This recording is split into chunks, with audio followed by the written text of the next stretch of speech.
Okay guys, ang unboxing video for today. Yes, let's do some unboxing po. So ito, may tayong plastic dito.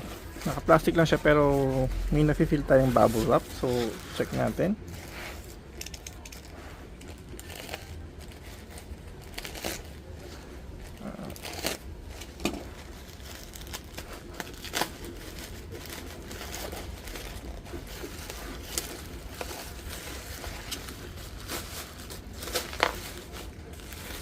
Alright, so naka-bubble wrap po siya, no? And then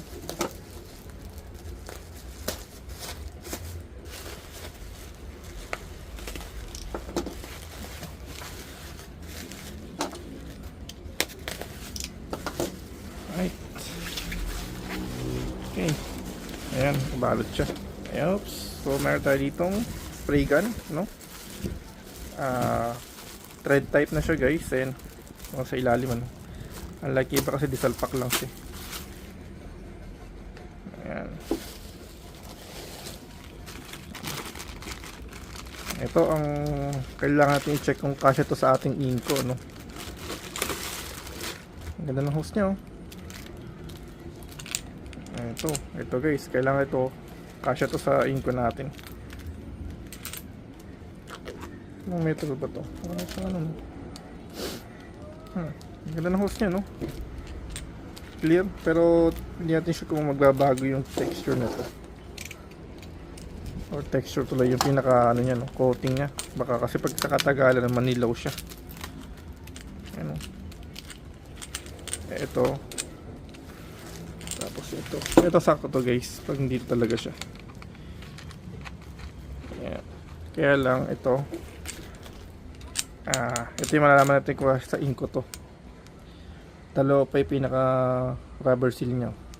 So for now, yun muna guys. Thank you for watching po. So kung gusto nyo itong products, I will put the link below para just in case that po tayo sa ating items. Thank you for watching po.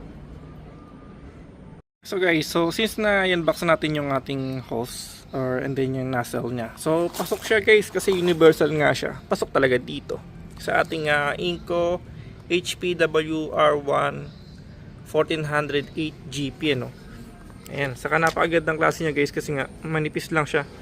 I mean yung diameter niya, pero matigas siya para siyang braided hose, no. Tapos napakadali niyang i-rolyo. Ito kasi yung ating ginagamit talaga. Naging problema natin dito guys, parang sumingaw siya dito, no. So siguro baka dahil matagal ginagamit or sa klase ba niya, no. Baka talagang hanggang doon lang talaga yung quality niya. Okay, so ganito kasi. Saka yun nga guys, since universal, yung mga ganito kasi medyo maikli pa yung kanyang hose. Pero I mean okay naman siya maikli kasi at least malakas yung pressure pag mga ganun maikli lang din. Pero depende pa rin sa ating pinaka motor nito. Pero kumbaga calculated naman yung gawa dito. So sakto lang talaga itong haba. Pati ito kasi modify na yung hose niya. Pero ito at least guys, medyo mahaba siya. So napakagandang klase dahil medyo malayo-layo yung ating marating na pag nagkakarush tayo or naglilinis o ginagamit natin siya. So hindi na yung bubuhatin pa natin yung pinaka timba para lang mapag-abot. So kahit medyo malayo yung ating source, pwede siya. So yun, gumagana siya guys, no. So okay siya, all goods quality niya, no. Ayan. So again, naging problema natin dito sa ganito niya. Ito nabili nito sa Shopee guys, itong ganito. Meron to yung mas mahaba, yung talagang kasama ng inko. Pero may gina kasi ginagamit yung dahil para pang ano lang natin sa mga motor din kasi minsan eh. Pero yun nga guys, yun parang sumingaw siya dito. And then yung parang pinaka-rubber seal niya dito hindi nag-higpit pa. So again guys, nasa baba naman yung link nito, no. If ever man nagustuhan ng ganitong items, thank you for watching po.